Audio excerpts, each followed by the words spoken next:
Hello and welcome back to the Chisholm Invitational. I am Chuai and with me is my dear friend Max. Well, great to have you back.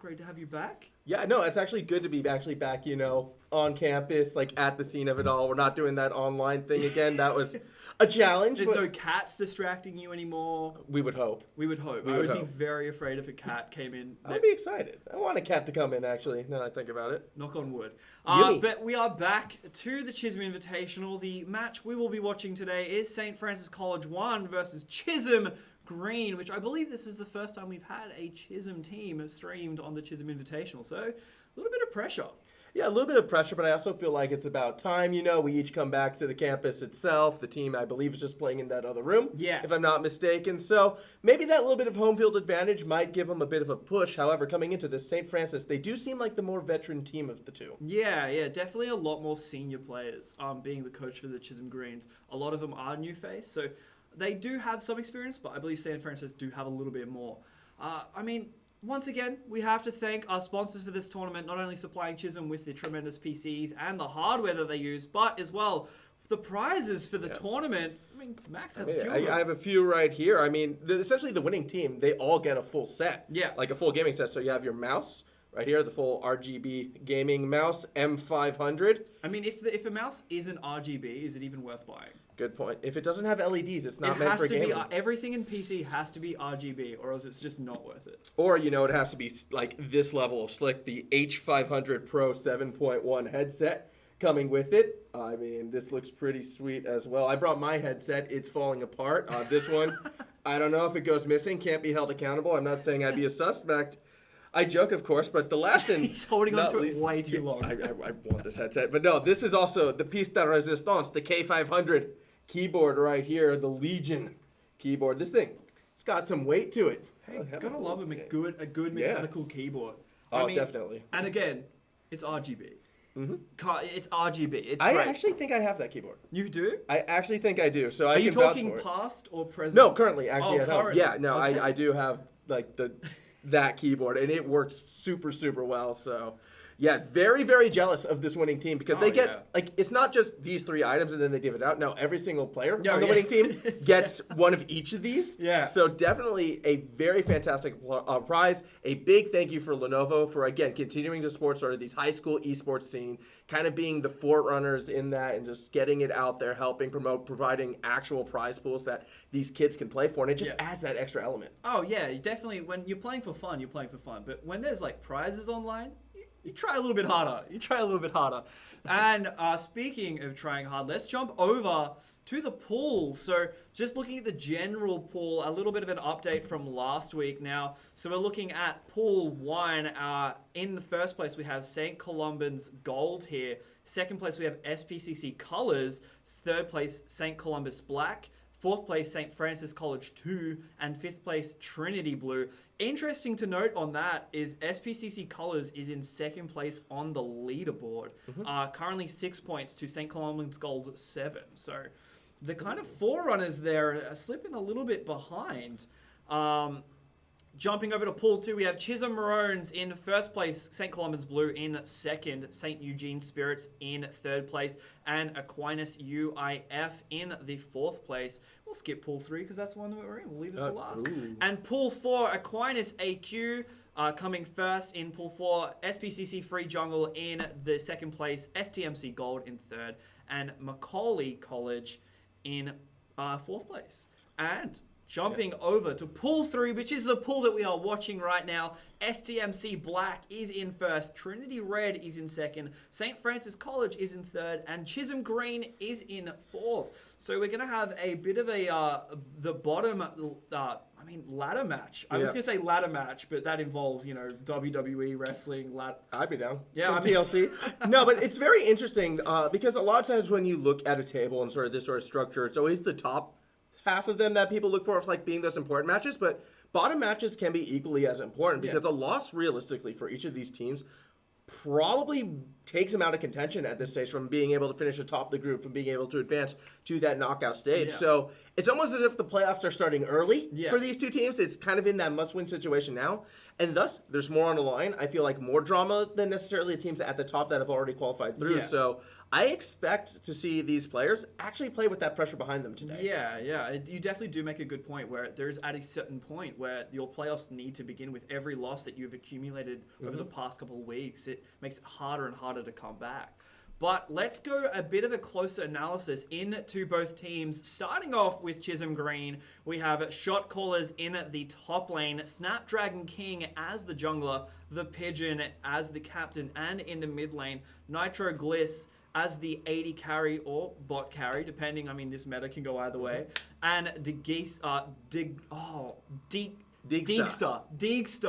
Bit of a dyslexia there. As the support.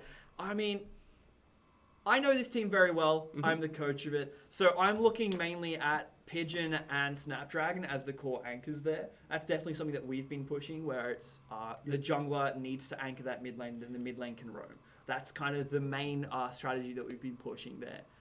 Yeah. I mean, when I look at these lineups, though, and I do agree with you, I think 9 times out of 10, that might be the strategy I feel Chisholm should go. However, against SFC1, my apologies, I kind of want to see something a bit different. I actually am looking for more of a bot focus out of them just because of the matchup, particularly in support with Digsta versus Uno One Card, who we'll talk more about in a few moments. I wouldn't be surprised to see that bot lane focus coming out, Chisholm. They're going to be going in on the blue side. That bot side focus means more dragon control. Yeah. You can accelerate the game in that facet. So while I do agree with you, yes, that jungle mid synergy is important. Yeah. Prioritize the bot half of the map. You can do that through mid as well. Yeah. And I'm sorry, shot callers, you're going to be on an island. Or at least if I were the coach, you'd be up there on your own. Yeah, I mean, that's top lane nowadays. It's just kind of you're left up there and it's a wet noodle fight. Yeah.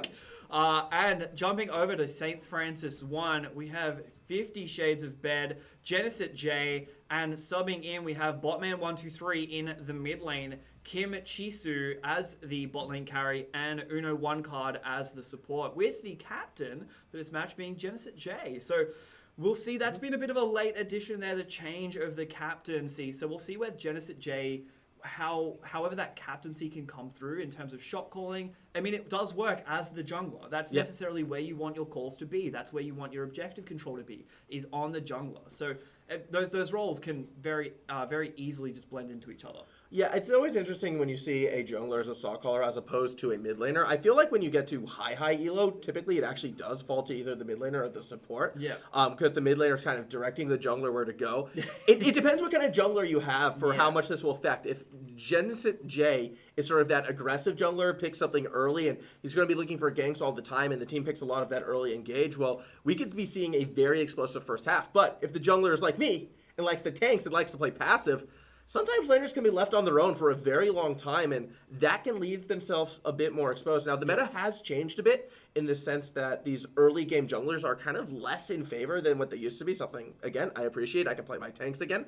However, a tank jungle shot caller, good in late game team fights, not so good in the first 20 minutes. And I'm very curious to see how Genesis J is actually going to approach this game. Yeah, well, I mean, we've yet to see that captaincy take a role here. So, I mean, we'll just jump straight into champion selection whenever we get the chance here. But, I mean, yeah, it will pretty much come down to both sides. Obviously, St. Francis 1 have that the more experience there compared to the fresher faced of Chisholm Green here. We'll see what they pick and ban. I would say this would be a surprise to me, but I've already I already am aware of what they should be banning here. So Kai'Sa being a good one, mainly because Kim Chisu has, I think, over 250 games on Kai'Sa.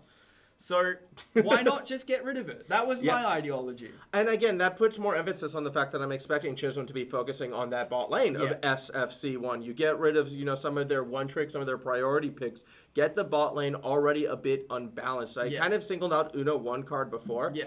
Not necessarily because I'm completely relevant of their skill, but just by doing the basic research, I could see this is probably the least experienced player. Yeah. This could be the most exploitable avenue. Experience, again, doesn't always necessarily equal skill. This could entirely backfire if Uno One Card, turns out to be the next great support. Honestly, very possible. We could see the recent meta, at least in bot lane, is a Luxona.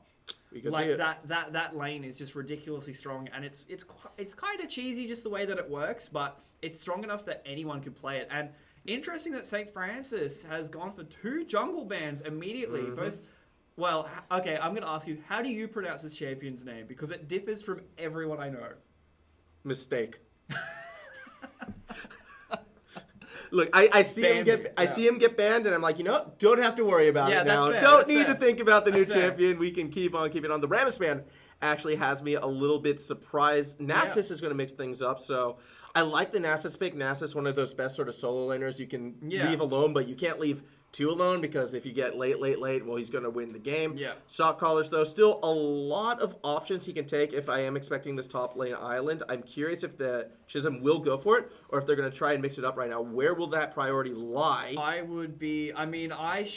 Renekton was one of the choices that we kind of were going for. A very good, just a very good lane bully. And there's the Shen pick as well, another one that we were probably expecting there. The Jax ban did come out, mainly because Jax had gotten a buff here, and Galio stolen away from Pigeon. Pigeon's main, they managed to creep through in the ban phase there, so I was a little bit curious on what St. Francis wanted to do, but definitely looked like they will be swapping there, just stealing it away from him. And there's a retaliation as Warwick. So there's already a couple things about this pick and ban that actually has me really excited. First of all, it's the Renekton pick. You did kind of highlight it a little bit. The reason why Renekton is such a good priority pick as well is because Renekton, as you mentioned, yes, you have that dueling potential. Just as a whole, Renekton is probably one of the strongest, if not the strongest, weak side top laner in the game. You can leave Renekton on the island because of that dueling kill pressure, can be fine. Actually has a lot more late game scaling than people realize, so will be something to deal with. However, on the opposite side, SFC, the response to such an isolated top laner is just, we're going to play the map. Yeah. We're going to be anywhere on the map we want to go.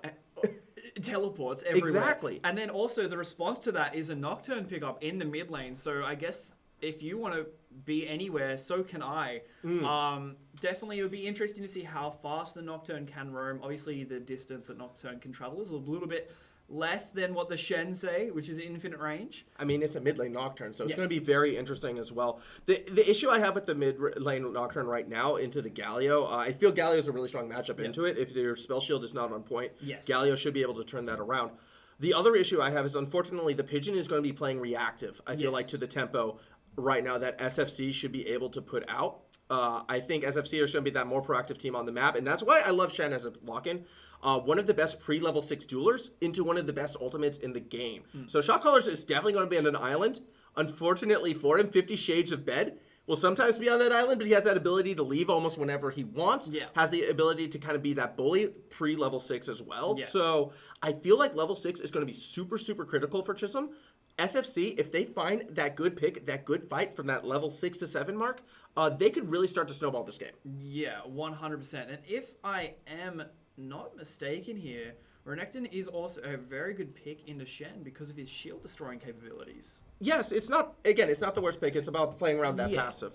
I still like Shen pre-6. I think post-6 is where things will get a little bit more interesting. And it goes back to that Nocturne too, because being able to sort of react at that level 6, again, is putting more emphasis on what I think is going to be an explosive level 6 fight. Ashe is an interesting pick. I'm not sure I like the Ashe, actually. Well, there's been a whole meta that's basically surrounded Ashe, which took over, I believe, the LCK, which is 100% all about just objective control, and not even across map Ashe arrows. It's just all about just point blank. You just engage. So, a very strong champion. I mean, it would only lend itself. You do have enough peel there, and it looks like we're seeing a Jinx Nautilus picked for Chisholm there, and potentially a Swain support. Now, this could be a Galio support with a Swain mid. Could be a Shen support as well. It could be anything. We'll see what happens here. I do want to go back to that Ashe, though, because you are completely correct with the LCK, and just because it's being played there doesn't mean I like it in that situation either. I think one of the big problems Ashe comps tend to have is that lack of damage. Yes, they bring a lot of utility, the crowd control is fantastic, but you've already have an established front line with the Shen, with the Galio. I'm worried that SFC doesn't have that sort of late game damage to follow it up, and that's why I like the Jinx lock-in. Jinx, one of the best late game AD carries, you have that strong area of effect, you have that strong team fight. Strangely enough, I would rather these AD carries be flipped around. I think Ash would be super strong right now on the Chisholm side because it gives them that engage, that sort of extra layer of crowd control that they're missing. You already have insane damage coming from the Nocturne, coming from the Renekton that you would be able to sort of blitz through fights. Meanwhile, what we're looking at from SCC, they don't have that late game sort of damage threat. Ash does a lot of single target damage, yes, but she's immobile. She's struggles after that Enchanted Crystal Arrow has been used, and I'm worried that his FSC doesn't have that lead, doesn't get that big level 6 fight that they need, and they aren't able to snowball it. If the game goes late, I do feel like Chisholm takes this. Well, it would also, I mean, the variable in this situation as well is Kane. Whether he does go for, say, Shadow Assassin or goes for Darken. Obviously, one is much better than the other. Yes. Darken is considerably better. But you have enough tankiness coming out from the Shen and the Galio that potentially, if you wanted to play an assassin that could jump over a wall and delete anyone, that is a possibility there. It would maybe not lend itself to going too great into the late game. But then again, how many games in this patch go to those 40-minute marks? It's very rare. I have been watching too much NALCS, all right, to answer that question objectively. That's fair. But no, I do agree with you, especially in the fact where it's like, I'm not sure SFC want to go late, so if there's any time to go that Shadow Cane, I think this would be a good game for it. The big glaring issue, though, only one target. Yes. And that is the Jinx down in the bot lane, and good luck getting through a Nautilus in order to get to that Jinx. Yeah. That's going to be a hard time, and without that Enchanted Crystal Arrow, I just don't see a way how Genesis J is going to be able to sort of get onto Nitroglycerin in that sort of situation. Yeah. So I just don't see the Shadow Cane coming through. I think he's going to have to go, the typical Ross Cane, which I do agree is that still better cane. Incredibly strong. Yes. Both of them have their pros and cons. But one just has immense healing and you cannot kill it ever, and the other one just kills you immediately. So, two sides of the coin there. Going back to both sides, they both have their strengths and weaknesses. And again, before we jump into the game, again, a huge thank you to Lenovo. I think you want to just show the mouse. Well, I just want to, again, sort of remind everyone what these players are playing for, as we mentioned before. Do you just want a mouse? Is that...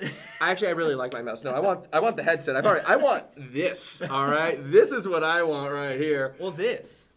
I got one already. Oh, yeah. You can have that one. But no, again, just a quick reminder what these players are playing for. Again, it's sort of that do or die situation. If they lose, they probably will miss out on these prizes. So, sick headset. You just have to buy them yourself. Yeah. Which is, the worst. You just win it. True. Just win the game of League. That said, though, again, a huge thank you for Legion by Lenovo for helping Chisholm put on this event, providing this prize pool, showing all the support that they do. Again, it's not just Chisholm. They show support with high school esports pretty much across Australia. They've been putting forth that effort. They understand the importance of this budding, growing industry and throwing that support where they can. So a huge thank you for them, who without, events like this would be that much more difficult to pull off. So when you get the chance, please, please, please go check out Legion by Lenovo. They have a website. They have social medias. They always retweet the stuff that I'm in. So send them that love there as well. And we're getting ready to get in this game. You're getting recognized by Lenovo itself. Well, no, I was saying tweets that I mentioned and not my tweets. Oh, I was going to say. Yeah, no, they don't. I wish I was getting tweeted out by a computer company. That'd be great. I just want look. Hey, Legion, if you are watching this, I'm just now that said, we are getting on to the Rift momentarily. One last time, it will be Chisholm on the blue side. SFC playing in red, and as I mentioned before, this dragon control, this level 6, going to be super, super critical. So as we get through these early levels, so too will be the importance of great jungle pathing, great jungle positioning, and I'm actually looking at over there Jensen J to sort of be the one who needs to be proactive. Yeah, just gonna flag a couple things here immediately. The Galio has decided to run Aftershock, which makes sense. So, gives you an innate tankiness. Obviously, the other thing that you could have potentially played there, it did get nerfed, but was Unsealed Spellbook. Which I would have loved to have seen that Galio taken, mainly because you have a lot of map control, you have your ult, you have your teleport, but in those 1v1 fights versus a Nocturne, you have your magic resistance, but Nocturne doesn't do AP damage. So maybe having an exhaust or ignite when you needed it, maybe could have been the better pick here. Also just wanted to flag these two things. Kane and Galio is both Snap and Pigeon's mains respectfully. So if anything, those two players know how to play against those champions very well. Or at least you'd hope so. But yeah, Pigeon definitely plays a lot of Galio and can carry on it. So I go into this knowing that he will know when to spell shield, when to roam. He's definitely a very strong Galio player. Yeah, and that's going to be very interesting for me to see as well. And it's kind of like my counterpoint to the Galio taking the Aftershock. I actually do like it into the Nocturne. Yeah. Well, just because Nocturne wants to get in Galio's face, and that it's really easy for Galio to start proccing that Aftershock with the crowd control and just being able to turn it back around. Well, he needs to hit the crowd control first. If That's he gets what spell shielded, then the Aftershock won't go off. You have multiple abilities though that can get it. I'm pretty confident that Botman should be able to land an auto or two. We'll see what happens here. But it looks like a traditional start here. Kane deciding to go for a sweeper first there, not putting down any wards as well, so didn't go for the early routes there. Oh, I believe he did. Yeah, no, he did put down. He did put down. All right, so he has gone back and grabbed that, and Pigeon and Botman just throwing it down. Some fisticuffs in the mid lane there, already taking Galio down to less than half HP. Yep. I mean, the mistake from that one, honestly, was Botman actually was the one who was engaged on that, which means he was tanking a lot of minion aggro, and he didn't stick with it, so that exchange will go heavily in favor of the Pigeon. Up top, however, a similar situation as Shock Callers pulls the trigger on 50 Shades of Bed, who just turns that damage right around, and this actually could get very interesting quickly as Jensen J is sort of stalking that top lane. I don't think we're going to see anything from it just yet, though. It would be a risky play, and instead, the jungler, no.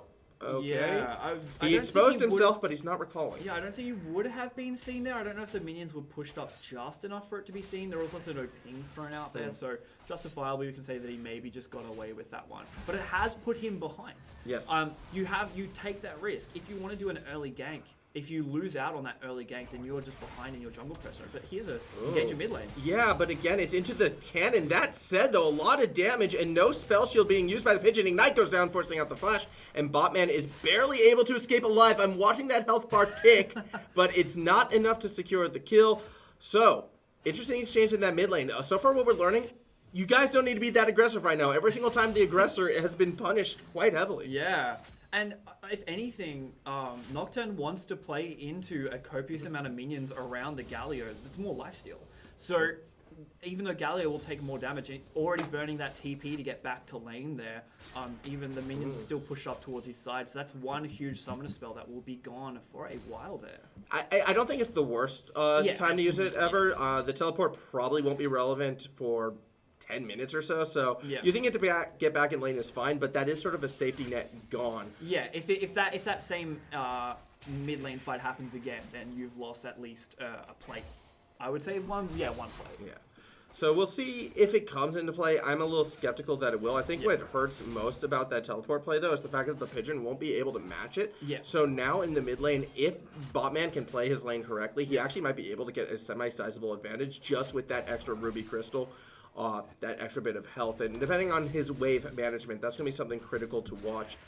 I'm a bit surprised we haven't seen too much jungle involvement, as holds this thought, Nitroglycerin actually taken quite low, a fair bit of damage coming from Uno 1 card, not enough to take the Jinx down. However, with Jensen J looming around up above and a dragon about to spawn, I really want to see Chisholm reset.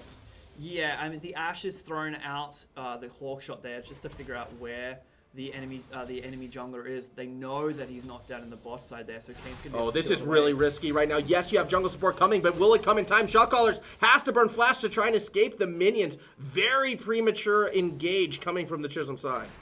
Yeah, interesting that the Warwick decided to come through lane there as opposed to the opposite side, and there's the Swain is just getting stacks on stacks, and I believe Kane might want to potentially try something here if they step we could out see of line. they needed to reset before, and unfortunately it doesn't look like Chisholm did. So now you have a very, very exposed Nitroglycerin, but more importantly, the bot jungle completely belongs to SSC right now because there is no chance for a bot lane roam, and that is sort of what SSC is going for. They don't necessarily want the kill down there. They want the map control, especially with an Infernal Drake now on the Rift. That's going to be an easy take for SFC because Chisholm didn't reset. Yeah, however, I don't believe that Kane can really do Dragon fast enough. Oh my gosh. Kim Chisu is going to go ahead and nab himself a first blood. Action in the mid lane as well as Pigeon tries to turn the trade back. This is a risky rundown. Yes, you have ultimate, but there's no mana on that Nocturne, so Pigeon will do the smart thing and back away.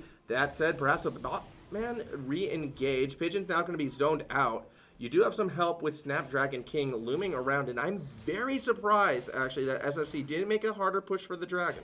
Well, I mean, it just goes back to the fact that Kane can't really solo drag a level 4 without any help from, say, the Swain or the Galio there. So, as he did try to, he tried to start it, but they were already getting the kill on bot lane. I do agree, but it would have been very beneficial for that bot lane to then roam up. Yeah. Because Nitroglycerin was so low, there was nothing he could have done to step up and stop it. So, the correct play right there would have actually, instead of maybe necessarily going for the kill down in bot lane, actually going for that Infernal Dragon first. Yeah. It depends what you want to prioritize, First Blood or Infernal Drake. I think because SFC is going to be trying to accelerate the pace of this game, it would have been more beneficial for them to get that Inferno Drake. Yeah. But, hey, First Blood isn't a bad thing either, especially on Ashe. Yeah, oh, yes. As someone who, as we were talking about the Champions Select, has that fall-off period, try to get her to her prime as early as possible so that fall-off period doesn't come for another 20 minutes there. Oh, and Nitroglycerin's laning again, kind of hurting him a bit as he is taken quite low. Meanwhile, junglers are going to have a bit of an exchange around this dragon. That said, the stand united will come through from Jensen J. Pigeon, running for his life. Botman going to cut him off, and down goes the Nocturne. Nitroglycerin is going to step forward and get pulled into a bad situation. 2 more kills being secured by SFC. Snapdragon King, not sure how he wound up behind everyone. He's going to try to flash to escape, but Botman should be able to run him down. Doesn't quite connect with the damage following through, but now we will see that dragon secured by the red side. Yeah, I mean, there you go. You got your dragon at the very end, and they might be able to pick up another kill here, the Warwick. Unfortunately, not... I mean, you're speechless. Oh, you might... No, Smite. Oh, and more people getting caught out as well as Dagsta gets found in the bush, and I'm noticing a very glaring issue right now on this Chisholm side, and they're just playing too aggressively. They're trying to force too many issues, and their team is better suited for that late game. They don't need to be contesting this much. They don't need to be challenging this much. And they're losing out for it. SFC, they're hitting their power spikes a bit earlier. They're already using their team composition's map control to their more effectiveness and the ability how they're all able to collapse down below. And Chisholm, they've kind of just walked like lambs to the slaughter, unfortunately, and now they find themselves in a very difficult spot. Well, I mean, that just goes to show that St. Francis College knew what their power spikes were. It's a level 6 there. Dagsta unfortunately getting caught out here by the Kane. And that's another catch out that's going to go SFC's way. And Nitroglycerin, it's now time for him to try to back out, but we're going to see that slowing arrows from Ashe force out the flash. Things going from bad for worse for Chisholm right now. If they're going to come back into this game, they need to just sort of calm down and weather the storm, essentially, because it's going to be a long one. Yeah, definitely just because of losing that first Drake there, losing those 5 kills, need to play around that late game power spike. Kind of let them get their level 6 power spikes, let them kind of sit there. The Shen ult's down as well, so potentially anything there, but the Galio ult is up. So they do have one global spell down, but they do have another one that's just ready to use whenever they want. Here's the scary thing, though. We were talking about at the start of this game, that level 6 power spike is going to be huge. That's when SSC wants to fight. We saw that for half the team. If they were to force another engage now for, let's say, Rift Herald, you have that Enchanted Crystal Arrow as well as that Heroic Entrance. We haven't actually seen the full force of that level 6 power spike coming from SFC. So they could really start to snowball this game if they find themselves in another team fight. Chisholm might just have to give up neutral objectives for the first 20 minutes as this one-on-one duel is going for a fair while. Flash by 50 stays of bed in order to get out. And here comes Snapdragon. Warwick using his passive for good use. There is no way Shen gets out of this one alive. So Chalk Collars picks up a kill and Pigeon joins the fray. Too little too late, I feel like, to actually get involved with an assist. And a bit of a surprise on that one. They might be able to grab a Herald here if Shot doesn't get caught out by the Kane. Kane does have ult, but there's a nice flash. Yeah, but that flash is now going to actually be using possibly to go ahead and bait poor Jensen and Jay in. So this is going to work out perhaps, although the Heroic Entrance might turn things around. Snapdragon is caught by it. Jensen and Jay taking quite low, but is able to survive just long enough with use of the ultimate to go 1-for-1. Now Galio standing on his own.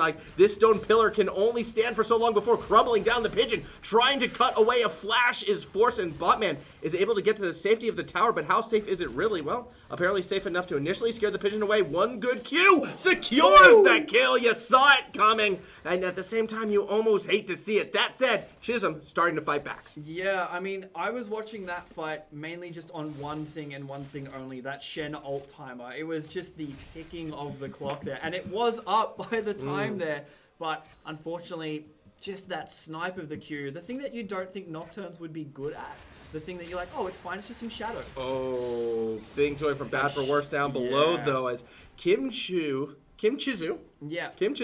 now has his 3rd kill of the game, a neat little hat trick, and that should be giving this Ashe enough money, I would have to think, for that Blade of the Ruined King. So the next time Kim Chizu is going to go ahead and reset, that's going to be a massive power spike for the Ashe, and I'm going to want to start to see SFC actually almost start grouping at this stage. That Rift Herald, super important for the red side. If they can snag that, they can actually start looking to take towers and forcing sort of their lead now. And that is something Chisholm has to be prepared for. Yeah, the thing I'm looking for is getting that Rift Herald before the 15 minutes.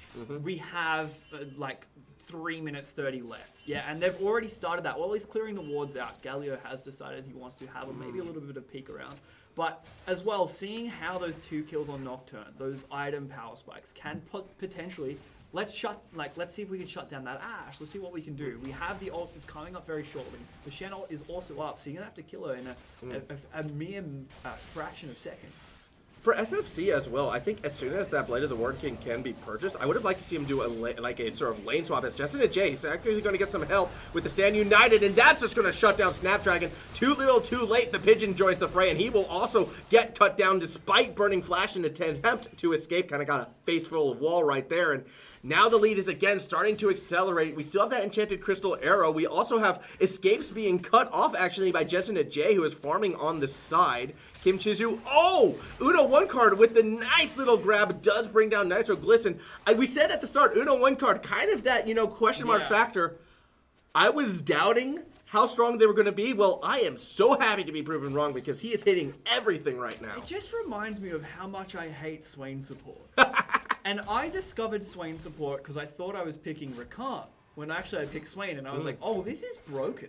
And then they nerfed it heavily, and then now they've buffed him, so he can just use Force Lightning whenever he wants. It goes through everything.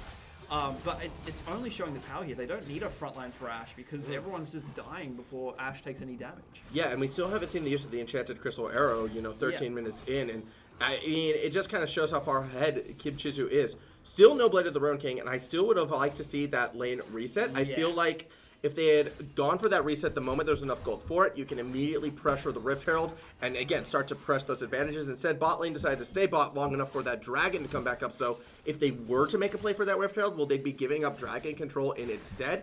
I feel Dragon Soul is actually a legitimate win con right now for SFC, as you can just see the poke coming down from Kim Chizu in this stage. And it's not Kim that's doing the poke. It's Uno.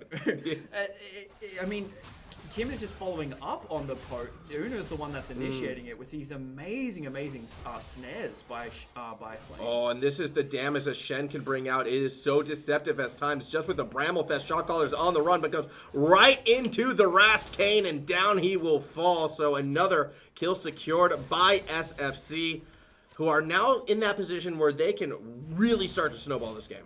Yeah, the Kane's 4-1 has huge map potential there alongside, I mean, Kane can pretty much be anywhere he wants to be. However, Dragon is up, and it's interesting to see Kane is on the wrong side of the map here. Yeah, for his entrance being used. But it's a team with so much map pressure that they can immediately collapse down, and now you would think that Smite advantage would go down, but Smite used very prematurely, and the Dragoner will kill the jungler before falling itself. Blue team actually got it! Hold up, the Pigeon stole it away! Smite was not available because Jensen and Jay was roaming down, so Chisholm somehow able to steal the Dragon right back, but it comes at the cost of multiple of the players' lives. Jensen and Jay should be able to chase down Digstun. Dragon control now a big question mark for both of the teams in my eyes. Yeah, I mean, the Galio was just hovering around. I think he was trying to play out the mind games there, like, are you going to auto-attack it? Because if you auto-attack it, then I'll auto-attack it. And then, unfortunately, Deeks are just going down underneath tower. Yeah, look, Nautiluses are tanky. They're not that tanky, but help has arrived in the form of Snapdragon King. Justin and Jay should be able to just walk on through that wall and get out safely. That means far more experience for Snapdragon King, who has had that rough early game as well, so would be pretty appreciative of getting some minions to go his way. Dragon taken away, I think, is huge, actually, from SSC, because that is going to slow down sort of this accelerated pace that they were giving themselves. I'm not sure by how much, because when you look at that goal difference, well, it's creeping more and more in favor of the red side. Yeah. You look at the kill potential here, the kills. You got 6 kills on the Kane. I mean, here's another, tank fight. I think we have about 30 seconds before anything in the top lane actually happens. This is how these tank fights go. So even though something's happening, nothing really happens. Yeah, like my point exactly. That's just the healing done. But Blade of the Ruin King grabbed for Ashe and Leandre's Torment. An interesting first item there on the Swain. I don't disagree with it. Maybe a potential Morello's would have been... If you're already playing into that AP and you've decided that you're going to play more AP than what you are going to play support, maybe potentially stopping the healing that would come out of the Renekton, the Warwick, the... I've actually been noticing a lot of sort of those Enchanter Magi supports actually have been prioritizing Leandre's over Morello's. I mean, it does make sense in the tank meta. You know, you do a lot more damage. And there's the Warwick trying to run away. Yeah, Snapdragon probably is not going to be able to escape out of this one. It's going to buy some time, however, for the Pigeon to arrive. And it actually is going to be Jess and Jay who gets shut down. That's a lot of gold going over to the Pigeon. Too slow on the reaction time was the side of SFC, so they will lose their jungler. And now there's going to be an opening for Chisholm to perhaps find a counterattack. The Pigeon definitely wants it. Snapdragon chasing at the heels. The Fear will come through, so Botman will get surrounded. That said, here comes 50 Shades of Bed. Gets no double taunt, but too late to save the rest of the side. However, Shen doing fine work. He could have kept going. I'm actually surprised 50 Shades is going to back away, at least initially. Finally, I think 50 Shades is recognizing, oh no, I win this, but it's too little too late. Pigeon has escaped. Oh, there's the Enchantress Crystal Arrow. Kind of wide to the right, not going to hit anyone this time around. And Chisholm, get away with one. Yeah, I mean, they haven't yet. The Shen still does have flash up, so we might see a flash taunt. But there's that Nocturne ability. Yes, I mean, Kane probably did go a little bit too far in the bots in the top side there. Maybe overestimated his abilities, and plus the Fear stopped him from ulting. But just the Nocturne just coming in from downtown, they're able to save the Warwick. And then the turnaround as well, the Shen not coming in time. And that's something I do want to bring up that has been going Chisholm's favor. Just hold this thought, as Kim Chizu should be going down, kill picked up by Nitroglycerin. But something that has been going in Chisholm's favor has been the farming situation outside of the bot lane. Bot lane doesn't count. But Pigeon, despite, dying a fair few times at that mid lane, has been doing a great job in just actually kind of blitzing Botman in terms of CS. And you can say the same thing about Shock Callers and 50 Shades of Bed. And that's why this gold lead actually hasn't exploded as much as it could have. In fact, the Rift Herald is going to go to the Chisholm side. Yeah. So, interesting to see that SFC, they had that first 15 minutes that they wanted. Really, the first 12 minutes, I would say, that they wanted. But after that moment, they have really started to slow down. I think they've started to play a bit too aggressively. They weren't sort of playing the macro entirely in the most efficient manner. Yeah. And as a result, Chisholm, they're right back in this game. I guess with St. Francis, so we haven't seen, 2/5 of this team come into it. The Ashe and the Swain haven't really progressed anywhere from bot side yet. And Ashe is 5-2 and Swain is 108. And especially with that Swain ult, the huge AoE presence there, constantly ticking Leandre's on a team which do have a lot of tankiness. We've yet to see how that can come into play there. I know that even when you press Swain's R, you just kind of want to get out of that circle. You don't want to be standing in it. It's just kind of, as well, Swain's ult can just be peeling for the Ashe. If Ashe just stays right next to Swain and Swain decides to go demon mode, no one's going to want to get up there and to stop him. No, you definitely give him his space, especially with that Leandre's as well. Give him his 1.5. Give him his 1.5 because he is going to burn everyone near him. And Uno 1 card, definitely not one to mess with at this stage of the game. Like, he'd almost be my pick for MVP just because of how consistent he's been with that initiation and how critical his success was going to be for the success of SFC. And now they're going to go ahead and start this Ocean Drake. And interesting that we're going to be seeing an Ocean Soul. That is my personal favorite. Snapdragon King might be getting punished for that hesitation. Has to use the ultimate to try and escape. And there's the snipe from the Crystal Arrow. So a kill will be secured by the red side. St. Francis happy with the Dragon. Happy with the jungler going down. They're going to go ahead and look to put some more pressure in the mid lane. Curious to see if they get anyone in. They might have gotten Digsta. It is a tanky boy, but he does fall to Kim Chizu in the end. The Blade of the Ruin King just shredding any form of tankiness that Chisholm may have. And now the towers will start to fall. Yeah, that Swain being able to just grab and pull back pretty much. I think everyone has a Swain proc ability. So you get hit by anything and you're getting pulled a little bit towards Swain. I mean, unfortunate there. I believe that they did. Pigeon Something's trying happening. to force the issue right now. I'm not sure this is the right call. Still, in a numbers disadvantage is going to go in regardless. Is the damage there? Definitely not. And that just reeks of desperation. Yeah, with the Black Cleaver of the first item, hasn't decided to go for more lethality as the first item, which is a little bit interesting to see. No one's really building a lot of armor aside from the Shen, but you don't really need to worry about the Shen because you shouldn't be attacking the Shen to begin with. So maybe a little bit of a not too good of a first item pick there. Would have loved to see maybe a Duskar or a Yomu, something like that. I mean, I am big on let's go Duskblade first, but you do have that Edge of Night for sort of that pen at this stage. And 2 spell shields on Nocturne is going to be annoying, so that might negate, hey, if Galio hits you with one ability, as you were saying before, there's the second spell shield. The issue is, though, is St. Francis, they are now starting to group. Everyone They're else starting has to group, and literally every character on the side has a form of hard crowd control, and we're already starting to see how that is an issue as the Pigeon, maybe against a team with less crowd control, would have gone for one in that trade before, but there's just too much lockdown on the red side at that stage, and you cannot afford to just sort of throw yourselves in there because you're going to have a bad time each and every time as Baron is starting to become a primary focus, it looks like, for St. Francis as they're going to go ahead and start clearing vision around that dragon pit. I mean, they do have an Ashe, so reasonably they could just melt the dragon. They have enough tankiness that they could just sit in front of it. The Shen will just be able to do it by himself there. And every time that Uno throws out one of those demon hands, a bit of a fight happening in bottom Yeah, lane. a bit of a fight happening down below. Pigeon's going to be the one who backs away from this. I don't expect that to go too far, especially between the Nocturne and the Shen. Neither of them really want to get involved too heavily and engage in case they're forced to join the rest of their team for a bit of a fight. What I find curious is why is SFC moving towards the bot side of the map? There's currently nothing there for them right now. Yeah. I mean, just going towards that, I mean, Dragon's not up for another 2 minutes. They don't really have anything. I mean, bot side's already being pressured by the Renekton. They pulled Chisholm down. Yeah, they kind of. I believe that might have been a reaction, though. It was a reaction, and it's a bit of an unfortunate one. That would have been a prime moment for Chisholm to actually push out to the top side of the map and get themselves that Baron control that they had just lost.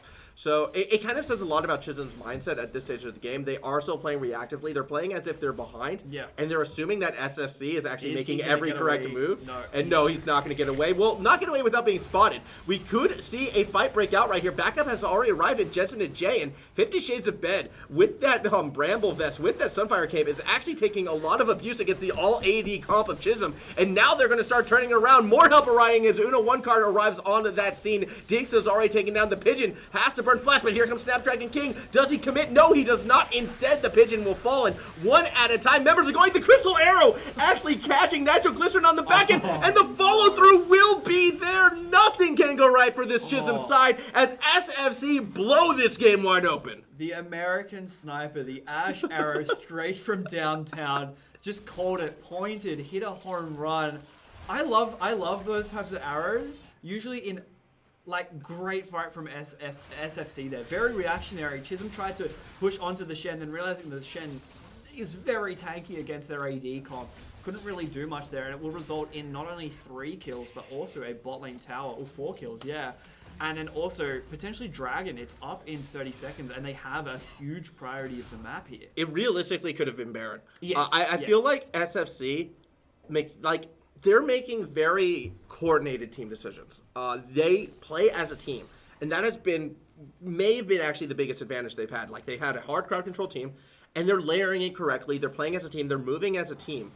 I think they're prioritizing in terms of macro could be improved a bit, but as a whole, they've been doing a lot, and this is a lot of damage coming from Pigeon, but the Stand United coming from 50 Shades of Bed will be enough to deter that blue side for now. Nocturne looking for something with the Paranoia. I don't think he really wants to go in on this, and at the end of the day, I think that he may have just been a little bit out of vision range there. Just that split moment where you just hesitate a little bit and weren't able to pick it up, but definitely a Paranoia is going to be down for Dragon unless they can kind of pull it out.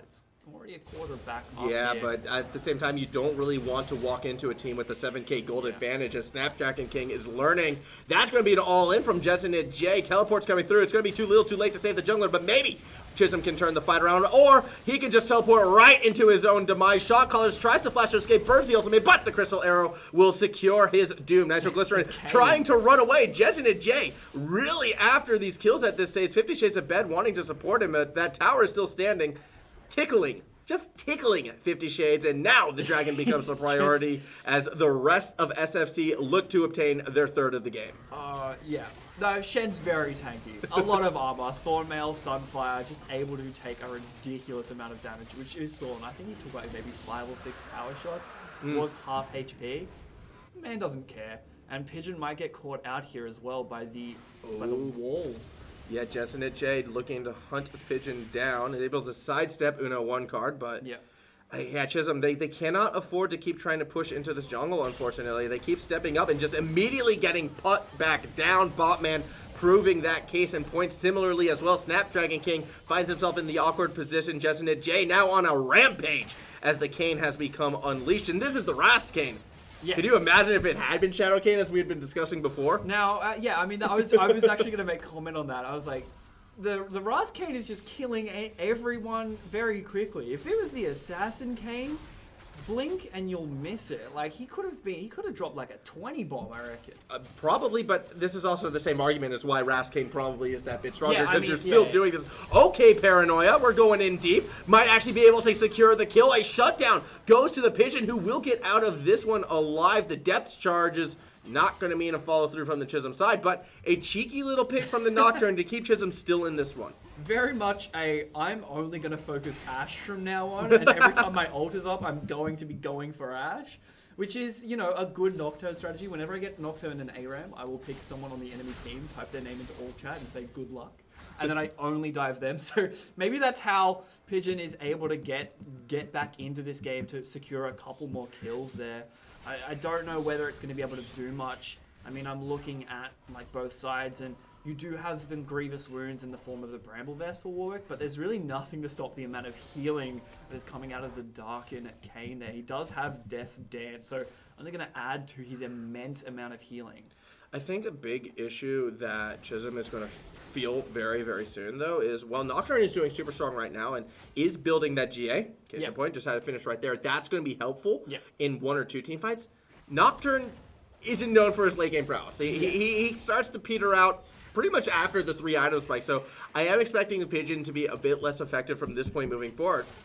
That's kind of been Chisholm's like only shining light for a lot of this, so it could be awkward for them as, again, stepping too far forward is Snapdragon King, will go down. Enchanted Crystal Arrow is available as FSC want to push the issue. Instead, they're going to play a bit more conservative for now, and why not with Chisholm's willingness to sort of run straight at them.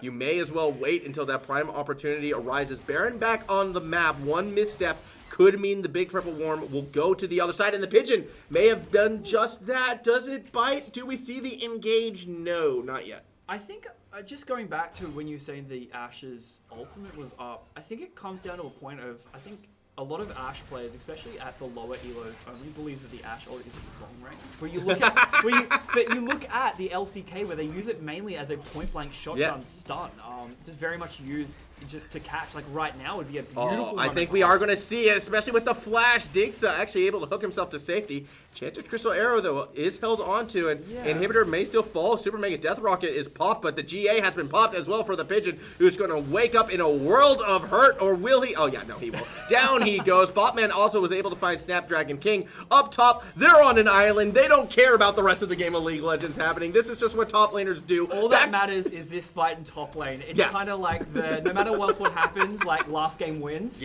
Like this just Shen versus Renekton. Whoever wins this fight. Hey, yeah, that's how it goes. Well, I think judging by what we see down here, 50 Shades of Bed probably is beating Shot Callers because both of the Nexus towers have gone down. The heroic entrance used to zone Nitroglycerin and Digsta out. Finally, Shot Callers is able to get back to the base, but it is too little too late as SFC claim themselves the victory. Yeah, I mean, a very, very strong showing from SFC. Definitely, as we were saying pre-game, the team that had a lot of the senior experience there. If anything, it did go to Genesis J. We were doubting his hopes as a captain. Yeah. And there were a couple moments where potentially objectives could have been called. But overall, I mean, he went 11-2. That is nothing to scoff at. No, that is definitely a strong performance from him. And I also want to highlight, and if we're going to start talking, who picks for MVPs are, we might have a bit of a debate here. Because I'm actually looking at Uno one card. I was going to say the same thing. Definitely, he enabled Ash in that bot lane, and by taking over that bot lane, gave the jungle presence over. Just so many really, really good CC moments there from Uno, using the hard CC from his team as well. Again, he didn't die all game. No. So for a Swain support against a Nautilus, when you don't want to get caught, they just allowed him just to farm up, and it was hitting a lot of skill shots there. Yeah, no, Uno one card absolutely played phenomenally, and again with Genesis J, a couple times he got a bit over aggressive, and knowing that he's the shot caller and recognizing there were some macro mistakes that I thought were a little bit glaring. I'm gonna go for the support. I'm gonna give my MVP vote for Uno one card. I'm not gonna argue when a support gets MVP. Supports deserve more recognition. You heard it here first. I mean, I think we say that a lot, actually, to be quite honest. Because I mean, look, support jungle main, support. Just support main. Just a bard main. Bard. Oh well, what do you think about his new lore? I just like the chimes. Fair enough. If we're gonna name an ace, though, I think it has to go to the Pigeon. Yeah, I think Pigeon was the only way that Chisholm was gonna get back into that game. There definitely found moments, whether they were the right or the wrong moments, to try something, and was kind of trying to do something. Whether it was say going top and it was a little bit too late, or finding the Ash whenever he could. Unfortunately, though, I feel that the Pigeon's playstyle also was the most. I think it provided us the best example of the difference between these two teams, because Pigeon a lot of times going in one at a time. Everyone on Chisholm kind of going in one at a time, but the decision making, although not always correct, from SFC was always unified, and that was so important with the team comp they put together. They used that to carry themselves to the victory. So a big congratulations to the SFC side. Yeah, huge congratulations. And with that, I mean, it comes to the end of this stream here. Thank you so much for tuning in. We'll see you next week. My name has been Chuai. It's been Max. Again, thank you to Lenovo. This is coming home with me. And we will see you next week. Catch up.